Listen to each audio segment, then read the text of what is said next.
নমস্কার, আমি স্বর্ণালী আনন্দ সংবাদ লাইভ থেকে।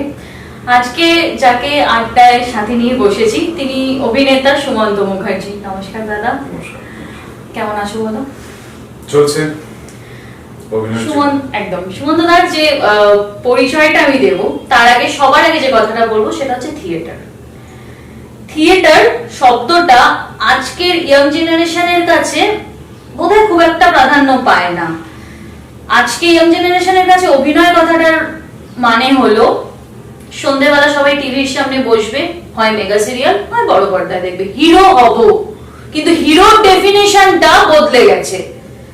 থিয়েটারেও যারা অভিনয় করে সেখানেও একটি লিড ক্যারেক্টার থাকে, সেখানেও কিন্তু তিনি হিরোই হন। কিন্তু এখনকার জেনারেশনের কাছে হিরো কথাটার ডেফিনেশন হচ্ছে শুধু বড় পর্দায় বা ছোট পর্দায় আমাদের টিভির সামনে দেখতে পেলো, ব্যাস। নাটক, মঞ্চতে অভিনয় এগুলো বোধহয় ভুলে গেছে মানুষ। এই সমস্ত প্রশ্নগুলো উত্তর পাবো সুমন্তদার কাছ থেকে। এই সমস্ত প্রশ্নের উত্তর জানার জন্যই আজকে বসেছি। সবার আগে যেটা জিজ্ঞেস করবো সেটা হচ্ছে, সত্যি কি তাহলে ইয়াং জেনারেশন যা শুরু করেছে, থিয়েটার কি কোথাও হারিয়ে যেতে বসলো? না, থিয়েটার কখনো হারাবে না, এটা বলতে পারেন এটা সুদূর প্রসারী প্রকল্প। কেন বলছি? অভিনয়ের জন্ম থিয়েটার থেকেই। আমরা প্রাচীনকালে যখন আমরা ইতিহাস নিয়ে ঘাঁটি, অভিনয় কোথা থেকে এসছে বা আমাদের ফর্মেশনস অফ থিয়েটার্স, এই যে জিনিসগুলো, এই আমাদের ক্যামেরা বা অন্যান্য মিডিয়া তো পরে এসছে, সবার মাদার হচ্ছে থিয়েটার, প্রসিনিয়াম বা স্ট্রিট ড্রামা।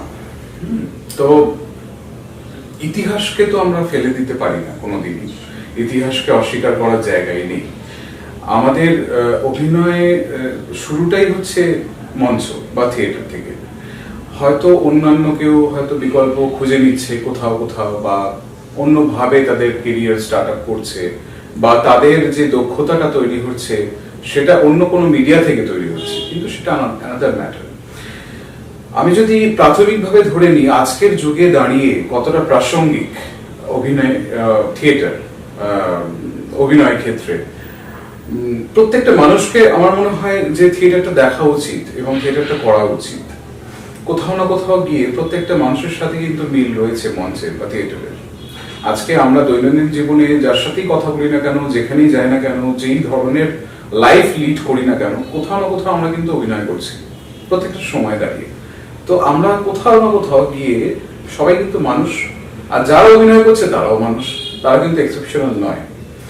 তো কেউ ধরুন মঞ্চে করছে, কেউ তাদের বাস্তব জীবনে করছে, কেউ ক্যামেরার সামনে করছে, কেউ রাস্তায় করছে, অ্যাজ আ স্ট্রিট ড্রামা করছে সবাই। তুমি যে কথাটা বললে যে আজকের যুব সমাজের কাছে থিয়েটার একটা অপ্রাসঙ্গিক জিনিস হয়ে যাচ্ছে, যেটা আমার মনে হয় না ঠিক কথা। কেননা এখন থিয়েটারের চেতনা অনেকটাই জাগরণ ঘটেছে। আজকের যারা ছেলেমেয়েরা রয়েছে, যারা স্কুল বা কলেজে পড়ছে বা কলেজ পাস আউট, তারা হায়ার স্টাডিজের দিকে যাচ্ছে, তারা কিন্তু থিয়েটারের প্রতি একটা ইন্টারেস্ট জন্মাচ্ছে।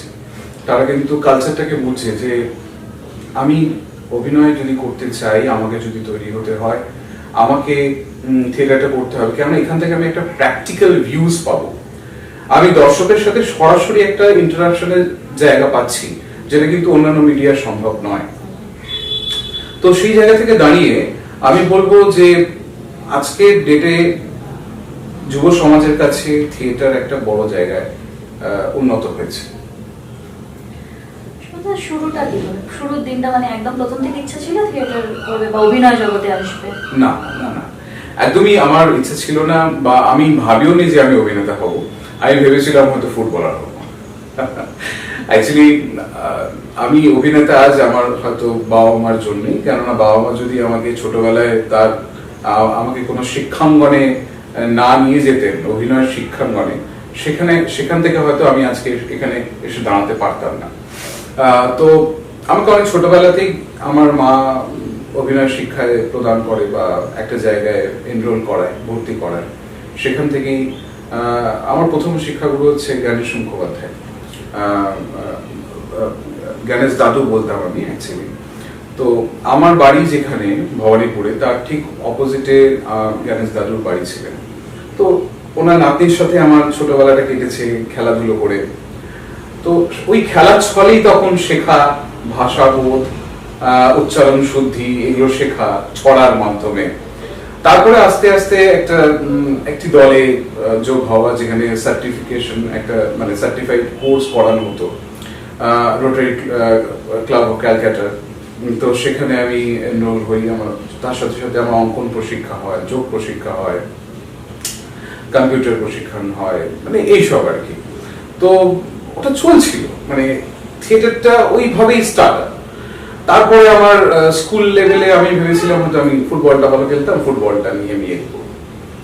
কিন্তু সামহাউ একটা অ্যাক্সিডেন্টের জন্য আমার খেলাটা বন্ধ হয়ে যায়। তারপরে পড়াশোনা করছি, দেন থিয়েটারটাও চলছে, কোনো অনেক অ্যামেচার দলেও আমি কাজ করেছি আগে। সেখান থেকে আমার শিক্ষা, সেখান থেকে আমার মানে শেখা, প্রত্যেকটা মোমেন্ট, প্রত্যেকটা ভিউজ, অভিনয়টা কি হয়, আমি মঞ্চটাকে কিভাবে ইউটিলাইজ করতে পারি, বডি অ্যাক্টিং, অনেক অনেক অনেক কিছু। মানে এই বিষয়ে যদি আলোচনা করতে হয় তাহলে সারাটা দিন কভার হয়ে যাবে। আমি একটু মাঝে ইন্টারাপ্ট করব, তুমি বারবার একটাই ওয়ার্ড বলছো, সেটা হচ্ছে শিক্ষা। যে কোয়েশ্চেনটা সব জায়গায়, মানে সবার মধ্যে একটা জিনিস শোনা যায় যে অভিনয় আবার শিখতে লাগে নাকি, এটা কোটেড বলছি, এটার উত্তরটাই তুমি দেবে। কারণ তুমি কন্টিনিউ বলছো শিক্ষা, অভিনয় কতটা শিখতে লাগে? অবশ্যই অবশ্যই অবশ্যই। দেখুন, ডক্টর হতে গেলে আমাকে ডাক্তারিতে পড়তে হবে, আমাকে ইঞ্জিনিয়ার হতে হলে ইঞ্জিনিয়ারিং পড়তে হবে আমাকে। তো অভিনয় করতে গেলে আমাকে অভিনয়টাকে শিখতে হবে, জানতে হবে। অভিনয়ের অনেকগুলো ধাপ আছে, সেগুলো আমাকে আগে জানতে হবে যে কি হয়। আমরা তো অভিনয় করি, অভিনয়টা অরিজিনালি কি? আমরা তো ইমোশনস নিয়ে খেলা করি। আমি যদি ইমোশনস গুলোর রুটটা না জানতে পারি, আমাকে ইমোশনস এর যে ভাগগুলো, স্তরগুলো আছে, সেই স্তরগুলোকে নিয়ে যদি আমি কালচার না করতে পারি, তাহলে কিন্তু সেই অভিনেতা সেই মাপের হওয়া যায় না আমার মনে হয়। আমি করলাম কিন্তু সেই ডেপটা থাকে না।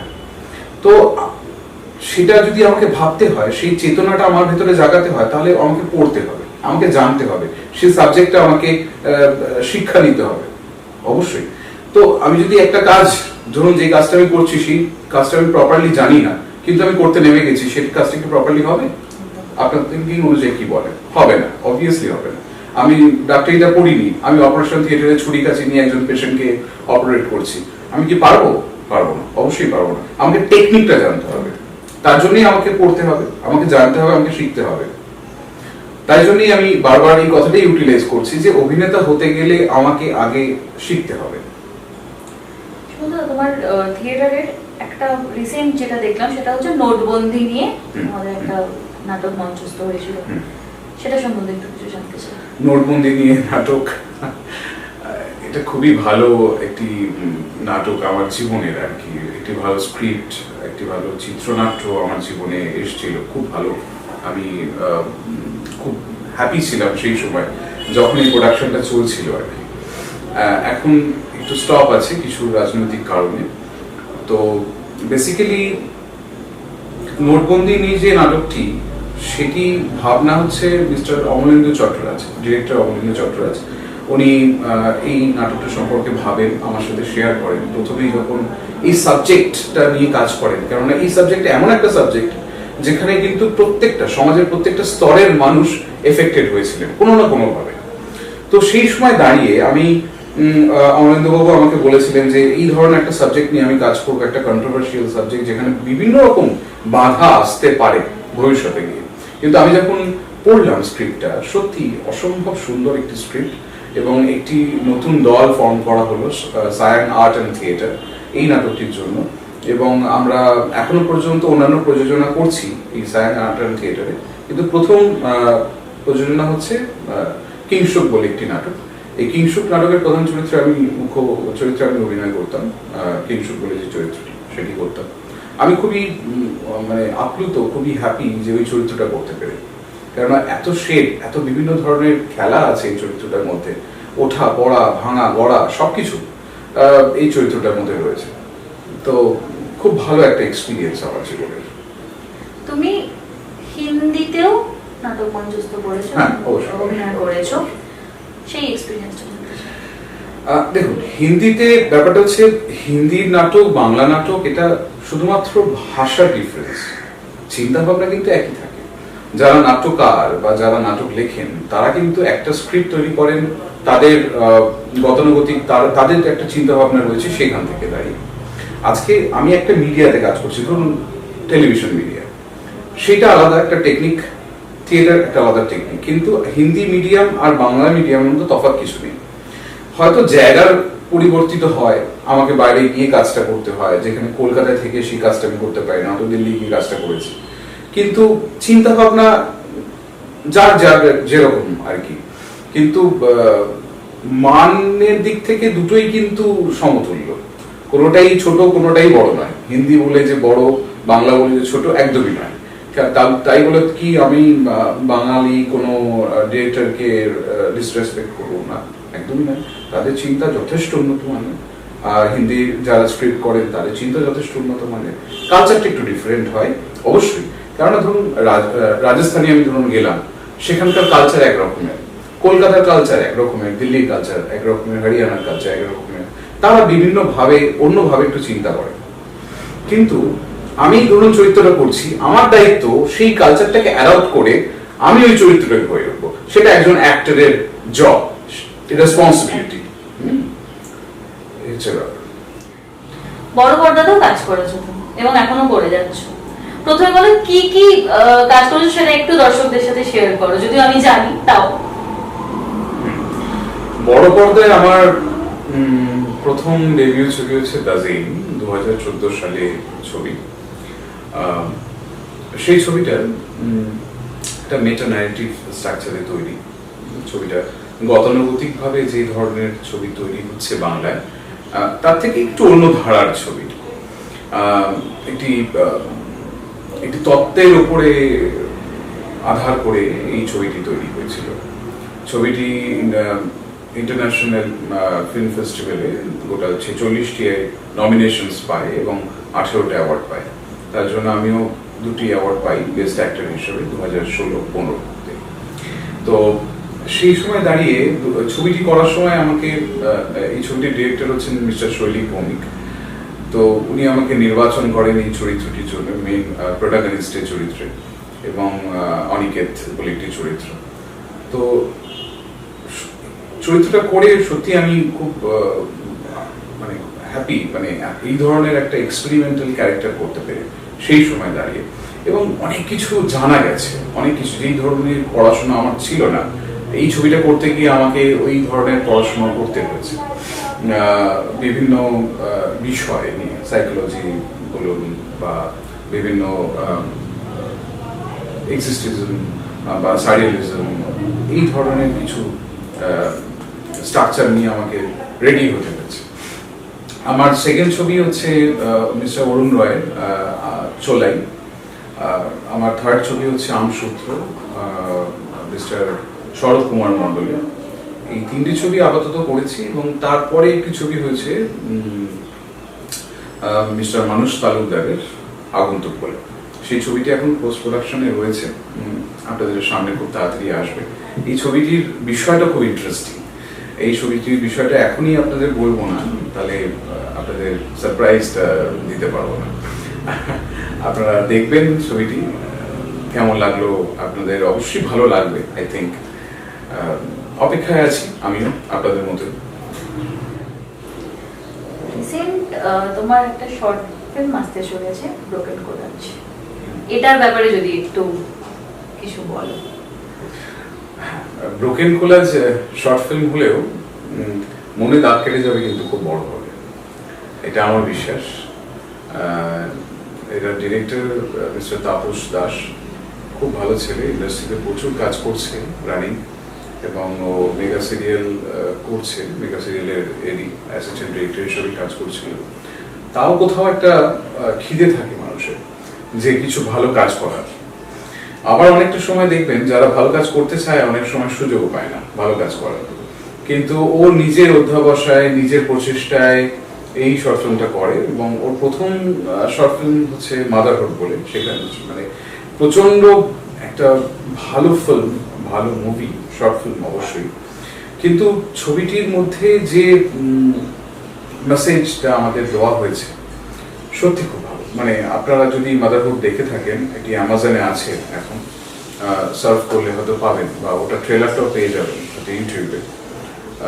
সত্যি আমরা যদি দেখতে পারি ছবিটি, একজন মায়ের গল্প, তার সন্তান সম্ভাবনা নেই, মানে সন্তান হওয়ার সম্ভাবনা নেই, তবুও কোথাও একটা সাইকোলজিক্যালি সে ভেঙে পড়ছে না। এই যে সংগ্রামটা, এই সংগ্রাম নিয়েই টোটাল ছবিটা।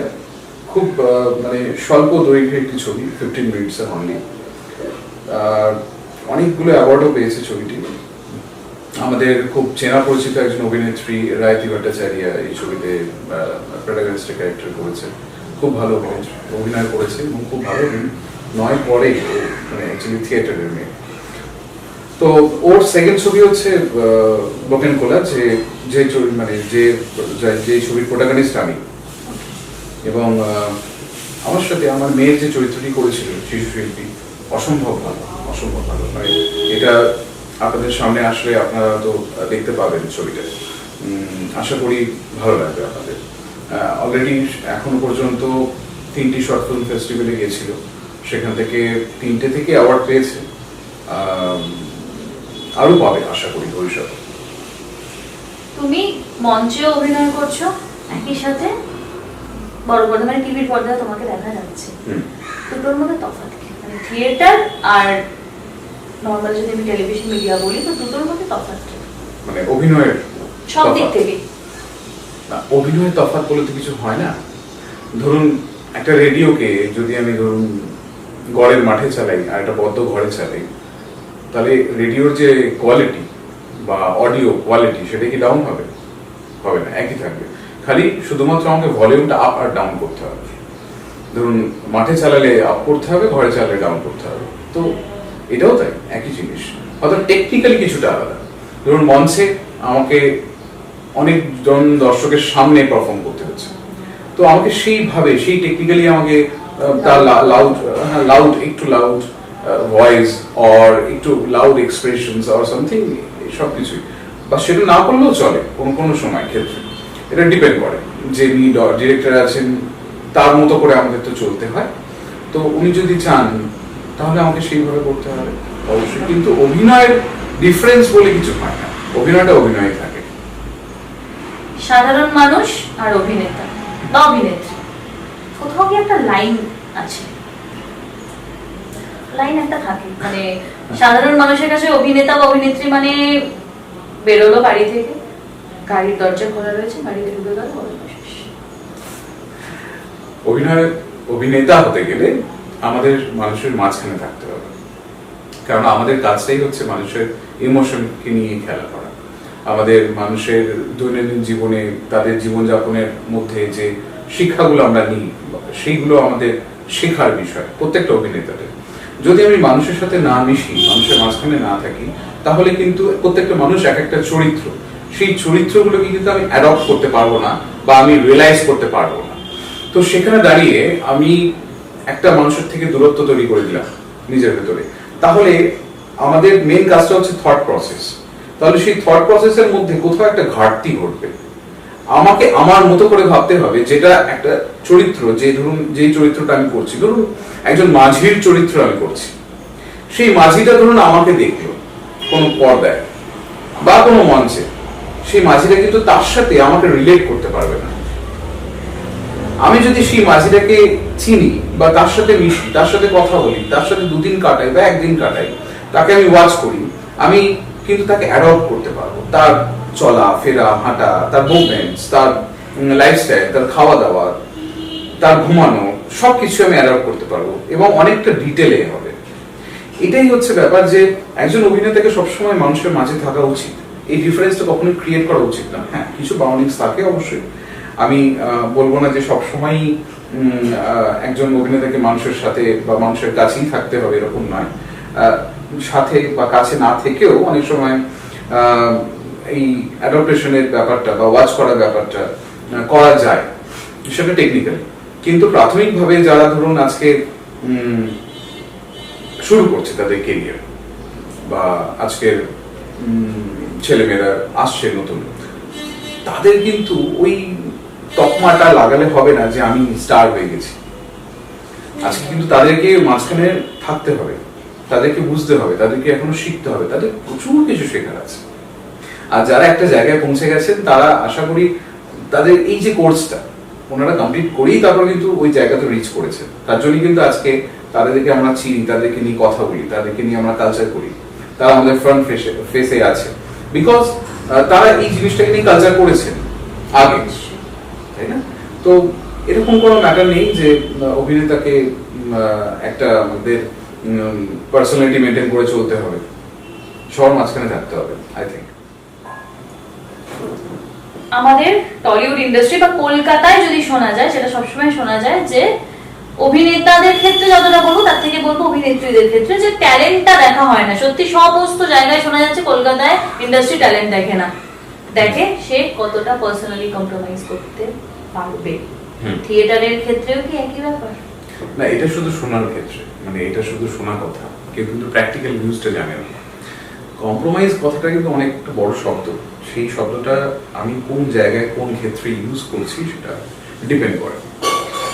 কম্প্রোমাইজটা একজন অভিনেতার ক্ষেত্রে প্রযোজ্য নয় কোনোদিনই, কেননা সে কম্প্রোমাইজ করতে পারে না, তার কাজে সে খামতি রাখতে পারে। সে ধরুন 1 টাকা নিচ্ছে, যেরকম 100 টাকার প্রোডাক্ট তাকে দিতে হবে, সে 10 টাকা নেয়, তাকে সেই 100 টাকার প্রোডাক্টই দিতে হবে। আর যদি সে না দেয় তাহলে কিন্তু সে তার নিজের সাথে কম্প্রোমাইজ করছে। আপনি যেটা কথা বলছেন যে কম্প্রোমাইজ, সেটা অন্যান্য ক্ষেত্রে বা মহিলাদের ক্ষেত্রে বা সামথিং, দেখুন ইন্ডাস্ট্রিতে অনেক ক্ষেত্রেই চল আছে, অনেক কিছুরই চল আছে, সেটা আমরা বুঝতে পারি। কিন্তু যারা সত্যিকারের কাজটাকে ভালোবাসে বা কোয়ালিটি ওয়ার্ক করতে চায়, তারা কিন্তু কোনো সময় নেগোশিয়েট করে না, কাজের সাথে কম্প্রোমাইজটা করে না। সে যে অভিনেতাকে পছন্দ বা যে ওই চরিত্রটার জন্য যোগ্য, তাকে কিন্তু তারা নিয়ে কাজটা করে। এবং থিয়েটারের ক্ষেত্রেও সেটাই আই থিঙ্ক, কেননা একটা শিল্পের মাঝে কোনো কম্প্রোমাইজ বা কোনো রকম কোনো নেগেটিভিটি এগুলো আসতে দেওয়াই উচিত নয়, তাহলে সেটা শিল্প থাকে না, সেটা কিন্তু একটা নোংরা বাণিজ্য হয়ে যায়। তো সেই জায়গা থেকে দেখতে গেলে আমাদেরকে এই কম্প্রোমাইজ শব্দটা কিন্তু আমাদের একটা পরোক্ষ শব্দ, সেটা কিন্তু আমাদেরকে অ্যাভয়েড করে চলাই ভালো। হ্যাঁ, হয়তো অনেক ক্ষেত্রে আমরা পারি না, কোথাও গিয়ে আমাদের আটকে যেতে হয়, হচ্ছে, এটা হচ্ছে ইন্ডাস্ট্রিতে, কিন্তু সেটা আশা করি ভবিষ্যতে খুব তাড়াতাড়ি এই শব্দটা কিন্তু বিলীন হয়ে যাবে, এই শব্দটার কোনো অর্থ থাকবে না আগামী দিনে। যেটা হচ্ছে, কেন আমি কথাটা বললাম, সেটা হচ্ছে এখন একটা ট্রেন্ড এসে গেছে, যেটা যে ধরুন 5 জন বন্ধু, তার মধ্যে কোনো একটি মানুষ তার ট্যালেন্ট আছে, সেই বেসিসেই সে অভিনয় জগতে যাওয়ার সুযোগ পেল। একটা জায়গায় সে কাজ করলো কি 2টো জায়গায় কাজ করলো, তার একটু পরিচিতি বাড়লো, সে মানে নিজেকে জাস্ট এখান থেকে ফট করে এই জায়গাটায় উঠিয়ে দিল, যে জায়গাটা মানে হয়তো এই যে অ্যাকচুয়াল প্রকৃত যারা আছে তারা এরকম ভাবে যায় না, কিন্তু তারা গেল। এবার ধরুন তার যে বাকি 4টে বন্ধু রয়েছে, তাদের মধ্যে কেউ একটি মেয়ে, আমি মেয়ে ইচ্ছা করি কোটেড মেয়ে বলবো, কারণ সে হয়তো তাকে কি বললো যে তুই এরকম করছিস, দেখ না আমার তো এরকম আছে, তুই যদি একটু, কারণ ওই জগৎটা সম্বন্ধে তো অনেক কিভাবে যেতে হবে সেই ধারণাটাই অনেকে নিয়ে অর্ধেকটাই ফেক রয়েছে। তো তখন কি হচ্ছে, সে হয়তো ইউয়ারটা সবার আগেই তার কাছে বলছে, এমন কিছু প্রস্তাব রাখছে, ঠিক আছে চল হ্যাঁ করিয়ে দেবো, কিন্তু তার বদলে এইটা আমার দরকার, যার জন্য কোথাও গিয়ে আমার মনে হচ্ছে আমাদের টলিউড ইন্ডাস্ট্রি কলঙ্কিত হচ্ছে। সেই অর্থে যদি দেখতে চান বা সেই অর্থে যদি বলতে চান, তাহলে প্রত্যেক ভারতবর্ষে বা গোটা বিশ্বে যতগুলো ইন্ডাস্ট্রি আছে সব ইন্ডাস্ট্রি কলঙ্কিত।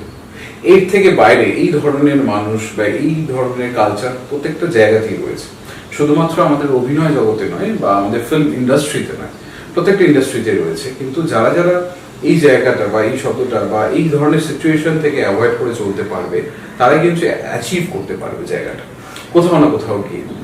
আর কম্প্রোমাইজ করে বেশি দিন টেকা যায় না ইন্ডাস্ট্রিতে, আসল ট্যালেন্ট যাদের থাকে তারাই কিন্তু টিকে যায় শেষ অবধি। কিন্তু দাদা আমি একটু ইন্টারাপ্ট করছি, আপনাদের ইন্ডাস্ট্রিরই কেউ যারা হয়তো এই মুহূর্তে দাঁড়িয়ে মুম্বাইতে বলিউডে কাজ করছে বা অন্য কোথাও একটু বিগ প্ল্যাটফর্মে কাজ করছে, তারাই তো এই কথাটা তুলছে বারবার, তারাই কিন্তু এটা বারবার বলছে যে আমাদের ওইখানে যা হয় সেটা আমাদের কলকাতাতে এইগুলো বেশি দেখা যায়, এটা আমাদের বোম্বেতে দেখা যায় না। কি বলবেন? দেখুন, এটা তো সময় বিশেষে ডিপেন্ড করে না। একটি মানুষ যে কলকাতায় ছিলেন, যেখানে তার নাম ডাক হয়েছে, তবে এখান থেকেই কিন্তু সে ডাইরেক্ট ওখানে গিয়ে পৌঁছেছে। তো আমার মনে হয় না যে যদি কোনো মানুষ বা কোনো অভিনেতা বা কোনো শিল্পী এই ধরনের কাজ করে থাকে, কোনো একটি পার্টিকুলার কোনো ইন্ডাস্ট্রিকে বা কোনো বেঙ্গল ইন্ডাস্ট্রি বা কোনো হিন্দি ইন্ডাস্ট্রি বা তেলেগু ইন্ডাস্ট্রিকে কলঙ্কিত করতে চায়, সেটা আশা করি আমি সাপোর্ট করব না। কেননা তাকে দেখতে হবে যে আমি কোথা থেকে উন্নত হয়েছি বা আমি কোথা থেকে এসেছি, আমার ব্যাকগ্রাউন্ডটা আমি দেখি। সেই ব্যাকগ্রাউন্ডটা যদি কলঙ্কিত হয়, আশা করি সে যেখানে বসে আছে সেও কিন্তু কলঙ্কিত। আই থিঙ্ক এটা আমার মতে। 10টা-5টা লোক কিন্তু তাকে দেখছে, তার কথা শুনছে। বাট নট অনলি কম্প্রোমাইজ দাদা, আমি কেন এই কোশ্চেনটা বারবার নাই করছি, কম্প্রোমাইজটাকে যদি আমি সরিয়েও দিই, আপনাদের টলিউড ইন্ডাস্ট্রিরই কিছু লোক যারা এই মুহূর্তে বলিউডে কাজ করছে এবং তারা করছে যেখানে, এবং তারা কলকাতার মানুষ, তারা এই কথাটা বারবার তুলছে কলকাতায় আমাদের টলিউড ইন্ডাস্ট্রিতে ট্যালেন্ট দেখা হয় না। না, অবশ্যই ভুল। কেননা আমি কম্প্রোমাইজ ওয়ার্ডটাকে সরিয়েই দিলাম, ট্যালেন্ট ওয়ার্ডেই যাচ্ছি। ট্যালেন্ট দেখা হয় নাই কথাটা ভুল। কেননা আজকে বাংলা সিনেমা কোথায় চলে গেছে সেটা সবাই জানে। আজকে বাংলা সিনেমা যে অবস্থা ছিল সেখান থেকে প্রচুর গুণ আগে এগিয়ে গেছে। হয়তো একটু লেটে হচ্ছে, কিন্তু প্রচুর ভালো ডিরেক্টরস যারা রয়েছেন, প্রচুর ভালো শিল্পী রয়েছেন যারা কিন্তু টলি বলি সব জায়গাতেই ঠিকঠাক ভাবে কাজ করে যাচ্ছেন এবং সমানভাবে কাজ করছেন।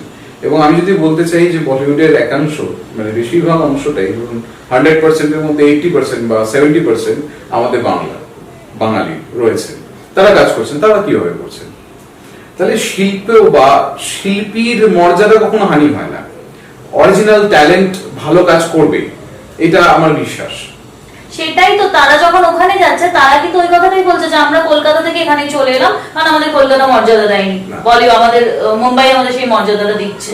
মুম্বাই মর্যাদা দিচ্ছে, ঠিক আছে, কোথাও না কোথাও একটা অর্থনৈতিক ডিপেন্ড করে, যে ধরুন কারোর 10 টাকা পাওয়ার যোগ্য, সে হয়তো 5 টাকা পাচ্ছে।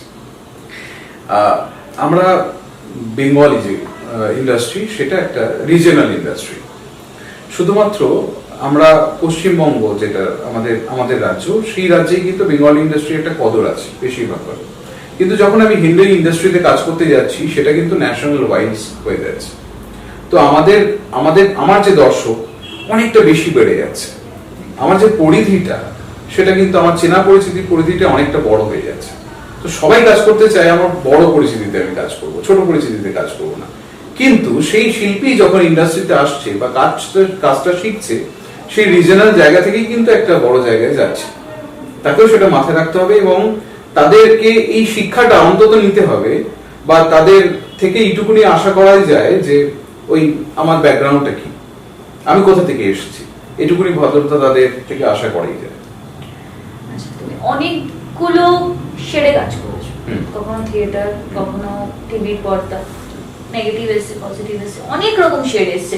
যদি আমি তোমায় পার্সোনালি জিজ্ঞেস করি যে এই কাজটা করে বা এই চরিত্রটা করে আমি নিজে স্যাটিসফাইড, সেটা তো অবন্তি। সেরকম কোনো, আমার কাছে প্রত্যেকটা চরিত্রই নতুন, প্রত্যেকটা চরিত্রকেই আমি অন্যভাবে করার চেষ্টা করি, ডিফারেন্ট ভাবে। কোনো চরিত্রই এক নয়। আমি বললাম না যে মানুষের মাঝখানে থাকা উচিত, কেন? যে প্রত্যেকটা চরিত্র আমি যাদের দেখছি রাস্তায় হেঁটে চলে বেড়াচ্ছে, প্রত্যেকটা চরিত্র কিন্তু আলাদা আলাদা, কারোর সাথে কারোর মিল নেই। তো সেরকম অর্থেই প্রত্যেকটা কাজ যদি আমি করে থাকি, প্রত্যেকটার মধ্যেই কিন্তু কিছু স্পেশাল রয়েছে, আমি আলাদা করতে পারবো না। তার মধ্যে থেকেও যদি আমি বেছে নিই, তাহলে আমার থিয়েটারের ক্ষেত্রে কিংসুক বলে যে চরিত্রটি, খুবই একটু অন্য ধরনের চরিত্র, সেটা করে আমি খুবই হ্যাপি। তার সাথে সাথে আমি অনিকেতের যে চরিত্রটাকে বললাম, সে খুবই চ্যালেঞ্জিং একটি ক্যারেক্টার ছিল। অনিকেতের বিভিন্ন রকমের শেড আছে, মানে দাজেইন ছবির অনিকেত। এই দুটি চরিত্র করে খুবই আমি উচ্ছ্বসিত। তার সাথে আমি একটি ইংলিশ একটি ড্রামা করতাম, ওথেলো। তো সেখানে দাঁড়িয়ে ওথেলো যে চরিত্রটা আমি করেছিলাম বহুদিন আগে বা বহু যুগ আগে, সেখানে ওই মানটা, মানে ওথেলোর যে চরিত্রটাকে, ওথেলো হয়ে ওঠার একটা আনন্দ, সেটা একটা আলাদা। মানে ওটার সাথে আমি অন্য কিছু তুলনা করতে পারবো না, কারণ ওটা একটা মানে ঐতিহাসিক একটা চরিত্র। সেটা যে আমি করতে পেরেছিলাম, আমি প্রচন্ডভাবে কৃতজ্ঞ সেই ডিরেক্টরের কাছে যে আমাকে চুজ করেছিলেন। এখন যে প্রশ্নটা আমি প্রথমেই গেছিলাম সেই প্রশ্নটা তো দিয়েই শেষ করব, সেটা হচ্ছে যে এটাও যেমন ঠিক যে এখন ইয়াং জেনারেশন থিয়েটার নিয়ে অনেকটাই ইন্টারেস্টেড, এটাও ঠিক কিছু মানুষের মধ্যে তো নেগেটিভিটি এখনো রয়েছে। তো কি বলবেন যদি দর্শককে কিছু বলতে পারি বা ইয়াং জেনারেশনকে বলতে পারি, কি বলবেন? নেগেটিভিটি কোনো জায়গায় নেই, কেননা থিয়েটারটা শেখার জায়গা, শেখার একটা প্ল্যাটফর্ম এবং ডাইরেক্ট একটা প্ল্যাটফর্ম যেখান থেকে অডিয়েন্সদের সাহায্যার্থ, অডিয়েন্সদের ফিডব্যাক আমরা ডাইরেক্টলি পাই। ওয়ান টেক আপনাদের করতে হয়, যেখানে ফিল্মে অনেকগুলো সুযোগ থাকে কিন্তু মঞ্চে সেই সুযোগটা থাকে না, অনেকগুলো চ্যালেঞ্জ নিয়ে কাজটা করতে হয়। তো সেখানে একজন ভালো অভিনেতা তৈরি হওয়ার চান্সেস থাকে। আপনারা যদি ঠিকঠাকভাবে অভিনয় শিক্ষাটা নেন বা ঠিকঠাকভাবে থিয়েটারটা করেন, মন দিয়ে থিয়েটারটা করেন, ভালো প্রযোজনার কাজ করেন, অবশ্যই আপনারা অভিনয় শিখতে পারবেন, I think. Thank you so much. অনেকক্ষণ কথা হলো, অনেক ভুল কনসেপ্ট যেগুলো আপনাদের মনে রয়েছে, মানে প্রচুর মানুষের মনে থাকে, আমি জানি রয়েছে, সেই কনসেপ্ট গুলো আশা করি দাদা ব্রেক করতে পেরেছেন। থিয়েটারটা কতটা দরকার, অভিনয় শিক্ষার প্রথম স্কুল মনে হয় থিয়েটার। অবশ্যই অবশ্যই। তো এই কনসেপ্ট গুলো যেগুলো মাথার মধ্যে নিয়ে বসেছিলেন সেগুলোকে দাদা অনেকটা ব্রেক করেছেন। আমি জানি আরো কিছু কোয়েশ্চেন্স আপনাদের মধ্যে রয়েছে, যদি সেগুলো থাকে আমাদেরকে জানান, আমাদের মাধ্যমে আমরা দাদাকে অবশ্যই জানাবো এবং আমার মনে হয় দাদা সেই প্রশ্নের উত্তর যথাযথ সময় আপনাদের দেবে তো? অবশ্যই দাদা এমনিও বড্ড ব্যস্ত, তো আজকের এই আড্ডাটা আমরা এখানেই শেষ করবো। আরেকদিন দাদা যদি নিশ্চয়ই সময় দেয় আবার আরেকদিন দাদার সাথে আড্ডায় বসবো। আপাতত জন্য টাটা, ভালো থাকবেন।